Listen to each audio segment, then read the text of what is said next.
Beberapa waktu lalu sempat viral kisah yang menyentuh. Anak seorang pedagang pakaian bekas sederhana asal Bukit Tinggi diterima sebagai mahasiswa Institut Teknologi Bandung. Kisah serupa juga terjadi di daerah yang sama. Anak seorang buruh kayu kulit manis yang juga diterima sebagai mahasiswa undangan dari ITB. Bahkan orang sekampung siswa tersebut urunan untuk membiayai keberangkatannya mengejar cita-cita di tanah Sunda. Keterbatasan ekonomi bukanlah penghalang bagi anak muda yang bersungguh-sungguh untuk menggapai pendidikan tinggi. Kholis Roja Wadallah juga memiliki cerita yang hampir sama. Anak tertua dari 8 adik kandung dan 8 orang adik sambung yang berasal dari keluarga sangat sederhana ini diterima sebagai mahasiswa undangan di ITB Bandung. Dari sekolah menengah, Kholis sudah menerima beasiswa karena ketekunannya dan berbagai beasiswa dia dapatkan hingga sekarang. Saat ini, Kholis sedang menyelesaikan tesis masternya di Teknik Mesin ITB.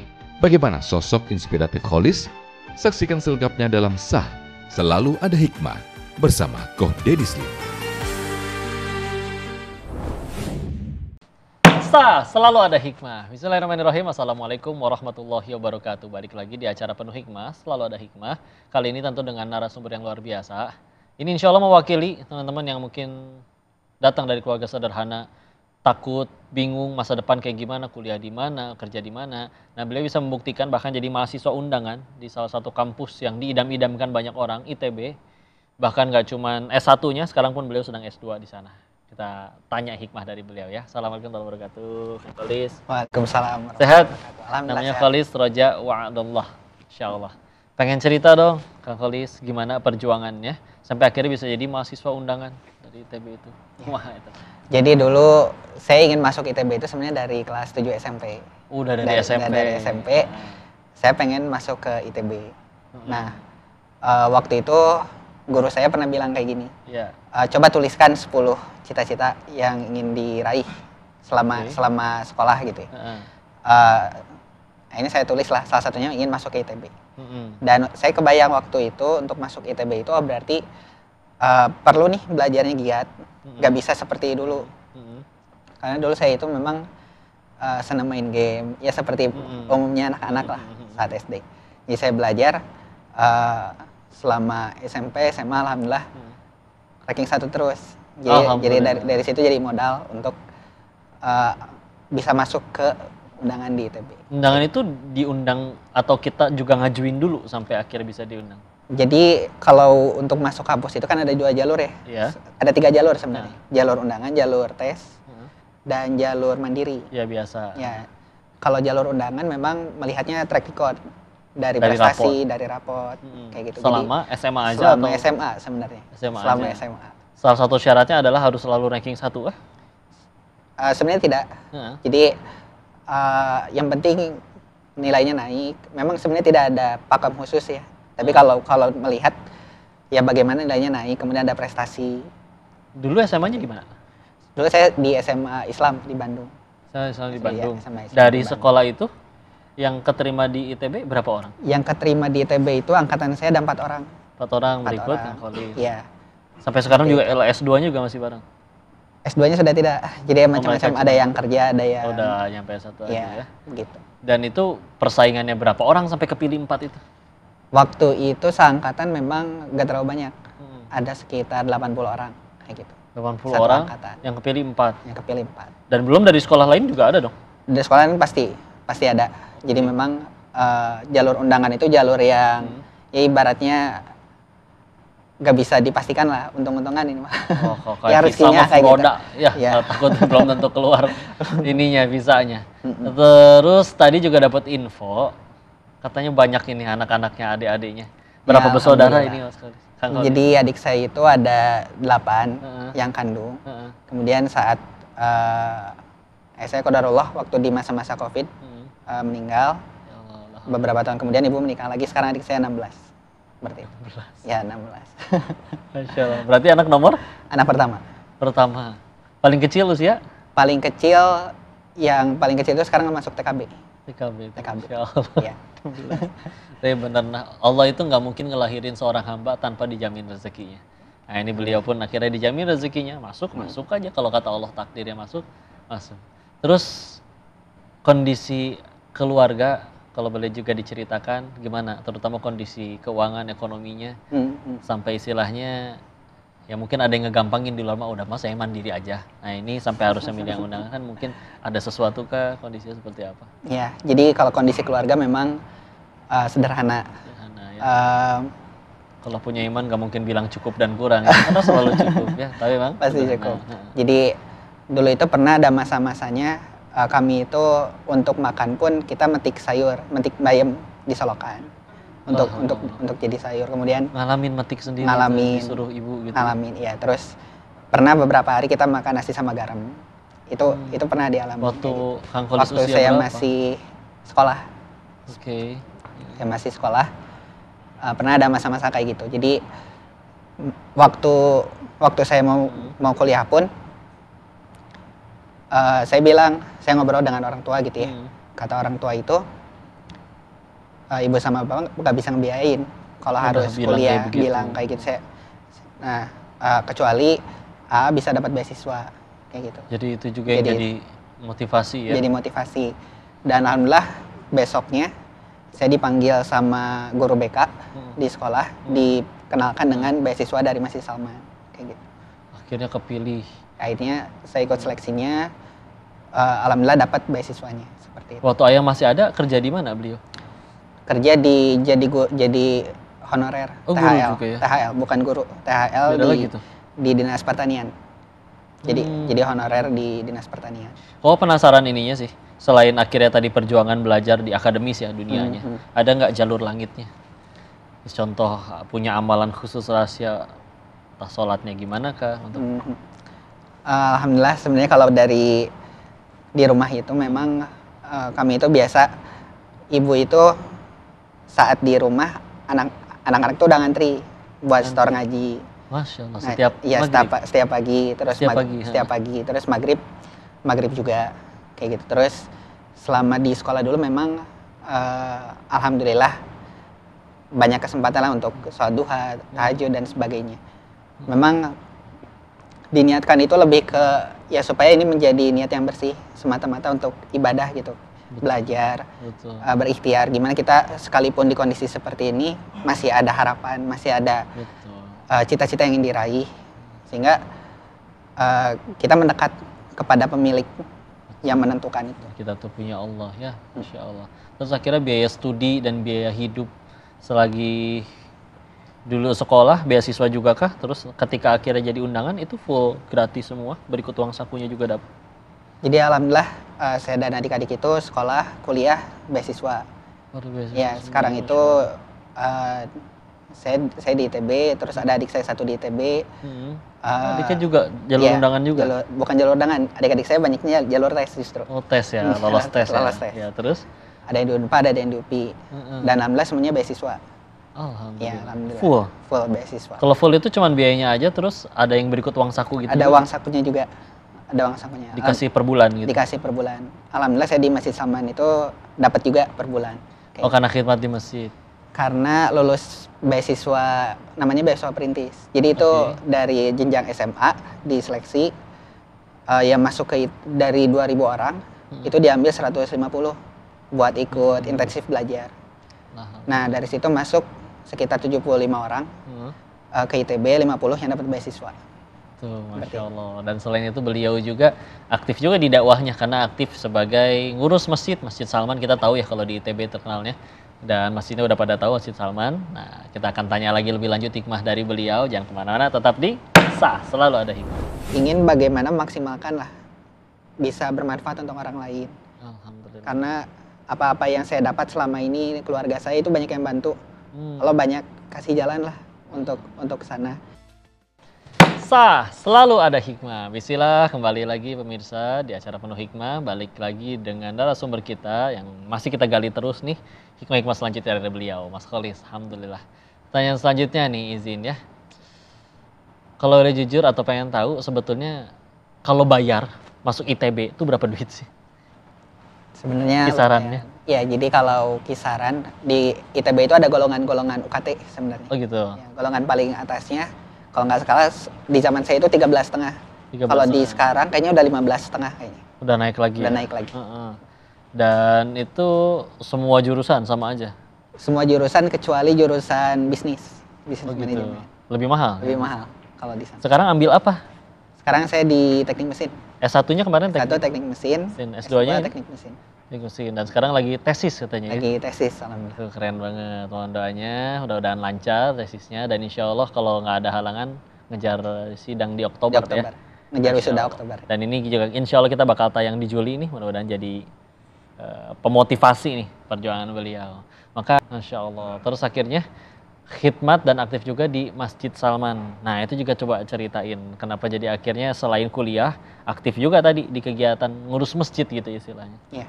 Jadi saya itu dulu waktu awal kuliah memang ingin meniatkan di Masjid Salman. Jadi dari sekolah udah pernah ke situ mungkin? Dari sekolah belum awalnya. Jadi saya kenal Masjid Salman itu waktu kelas 12 lah. Ya kelas 12 ikut bahasa perintis saat seleksi itu di Masjid Salman seleksinya. Kita ngerjain soal seleksi di Masjid Salman. Di masjid ya? Di masjid. Alhamdulillah. Jadi di sana saya memang ingin bagaimana maksimalkan lah bisa bermanfaat untuk orang lain. Alhamdulillah. Karena apa-apa yang saya dapat selama ini keluarga saya itu banyak yang bantu. Kalau banyak kasih jalan lah untuk ke sana. Dan saya ingin bagaimana kehidupan kuliah itu ingin bisa bermanfaat juga, bisa bersyukur sebaik-baiknya. Rezeki anak soleh betulan itu pemirsa. Tapi orang soleh betulan nggak akan selalu nyebut tiap rezeki anak soleh. Itu ngaku-ngaku namanya, self-claiming ya. Terus dapat info juga katanya nggak cuman menuntut ilmu, sekarang juga sudah punya karya, lagi bikin startup nih. Tentang apa tuh dan namanya apa? Ya alhamdulillah. Jadi di Masjid Salman itu saya ikut program namanya School of Society. Jadi itu program persiapan untuk membuat sebuah komunitas sosial. Nah namanya itu Cerita Baik. Itu saya rintis bersama teman-teman itu tahun 2020. Geraknya di bagian kita ingin mendekatkan nih antara gap orang-orang yang nggak mampu dan lainnya supaya mereka bisa kita bantu kayak gitu. Insyaallah. Udah ada belum yang sekarang kebayang nih? Saya pengen nyiptain alat apa atau mesin untuk apa? Nah itu memang masih belum ada. Saya masih coba melihat. Apalagi kan kalau bicara mesin itu bicaranya kecocokan ya. Kecocokan. Jadi berangkatnya dari kondisi di masyarakatnya dulu kayak gitu. Baru mau bikin apa gitu untuk mengatasi kebutuhan itu. Dan alhamdulillah. Dan selain fokus menuntut ilmu, udah gitu aktif di masjid juga. Beliau ini juga alhamdulillah terakhir sudah menikah katanya. Alhamdulillah. Di November lalu. Alhamdulillah ini udah jalan 8 bulan. Dan ini kan berarti lagi masih sambil kuliah ya? Sambil kuliah. Pendidikan. Ya, jadi sebenarnya alhamdulillah sebenarnya yang ngajak nikah itu udah ada beberapa orang. Oh, dulu itu. High quality. Nah, terus saya coba bicarakan dengan orang tua, ngobrol katanya, oh nanti aja sama ibu dipilihkan sama siapa kayak gitu. Nah, jadi calon ini dari ibu atau dari ibu? Ibu yang nyariin? Dari ibu yang memilih. Atau beliau ngajuin ke ibu kenalin? Enggak, dari ibu. Ibu ya, alhamdulillah. Dan memang dari Askalisa juga kelihatannya kalau misalkan kata ibu jangan, secantik apapun juga kayaknya enggak. Yang penting ridho orang tua aja. Yang penting ridho orang tua dan bagaimana terus menjaga kebersihan hati kan sebenarnya. Kayak gitu. Jadi jangan sampai ditempuh dengan jalur-jalur yang justru menjauhkan diri dari Allah. Gitu. Masya Allah. Sekarang istri juga masih sambil kuliah? Lagi tesis juga. Lagi tesis. Sama-sama S2 juga? Sama-sama S2 lagi tesis. Luar biasa, anaknya jenius ini insya Allah ya. Mirsa, penasaran bagaimana hikmah selanjutnya akan kita ambil dari beliau. Kita bakal dapat banyak ilmu tadi dengan pernikahannya, terus juga pendidikan dan penuntut ilmunya. Yang mana-mana tetap di Sah, selalu ada hikmah.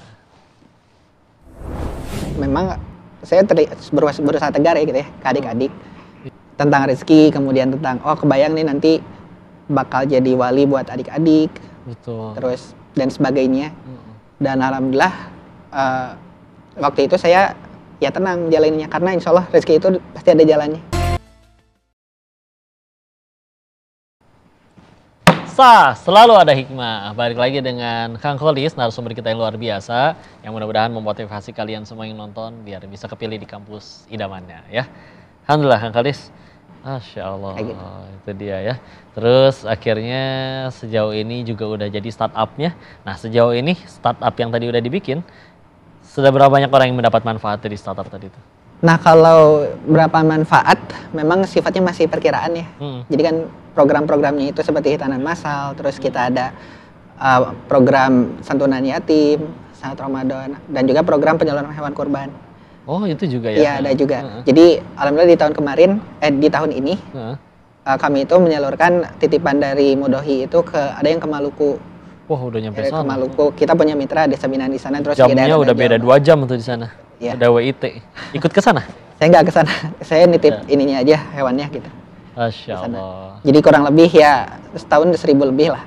Setahun 1.000 lebih minimal. Dan minta tolong juga ceritain Kang Kholis, gimana perjuangan jadi anak sulung dari belasan adik. Tentu kita punya cita-cita, pengen nyenengin mereka, tapi kan Masya Allah.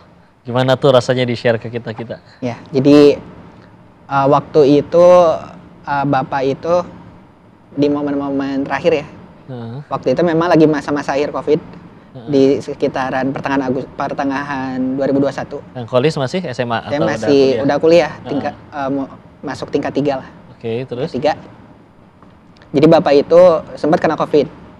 Dan memang dulu punya riwayat penyakit paru-paru.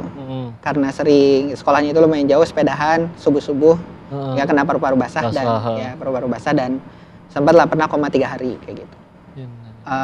Jadi saat kena COVID itu lumayan berat pernafasan.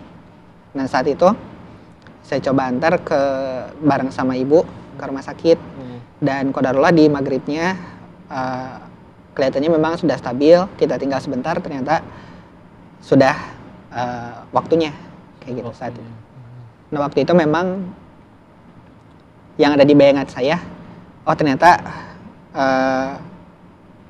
memang saya berusaha tegar ya gitu ya ke adik-adik. Iya, anak sulung kan. Iya. Tentang rezeki, kemudian tentang kebayang nih nanti bakal jadi wali buat adik-adik. Betul. Terus dan sebagainya. Dan alhamdulillah waktu itu saya ya tenang jalaninnya, karena insya Allah rezeki itu pasti ada jalannya, pasti menemukan jalannya. Udah didampingin iman. Ya, dan berjalanlah setahun. 2 minggu setelah Bapak meninggal, saya waktu itu udah magang.